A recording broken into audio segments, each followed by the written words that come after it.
Hi friends, നമുക്കൊന്നൊരു വചനം വായിച്ച് നോക്കാം. വചനം പറയുന്നു, അന്യായമായി പീഡിപ്പിക്കപ്പെടുമ്പോൾ ദൈവചിന്തയോടെ വേദനകൾ ക്ഷമാപൂർവ്വം സഹിച്ചാൽ അത് അനുഗ്രഹ കാരണമാകും. വചനം പറയും, നമുക്ക് നോക്കിയാലോ.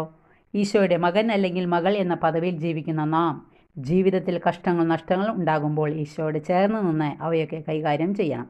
ഏതാണ്ട് 3 വർഷങ്ങൾക്ക് മുമ്പ് പെട്ടെന്ന് എൻ്റെ ജീവിതത്തിൽ താങ്ങാനാവാത്ത ഒരു സഹനമുണ്ടായി. ഞാൻ ഈശോയുടെ അടുത്തേക്ക് ഓടിച്ചെന്നിരുന്നു. വീട്ടിൽ വേറെ ആരും ഇല്ലായിരുന്നു. ഭിത്തിയിലിരുന്ന് കുരിശ് രൂപമെടുത്ത് ഞാൻ എൻ്റെ ഹൃദയത്തോട് ചേർത്ത് വെച്ച് ഏതാണ്ട് 30 മിനിറ്റ് നേരം എൻ്റെ കണ്ണിൽ നിന്ന് കണ്ണുനീർ ഒഴുകി.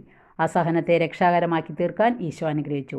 ഓരോ സഹനത്തിനും ഒരു രക്ഷാകര മൂല്യമുണ്ട്. കൃപയിൽ വിശ്വാസത്തിൽ വളരണമെന്നുണ്ടെങ്കിൽ സഹനങ്ങളെ നന്ദിയോടെ സ്വീകരിച്ചാൽ മതിയാകും.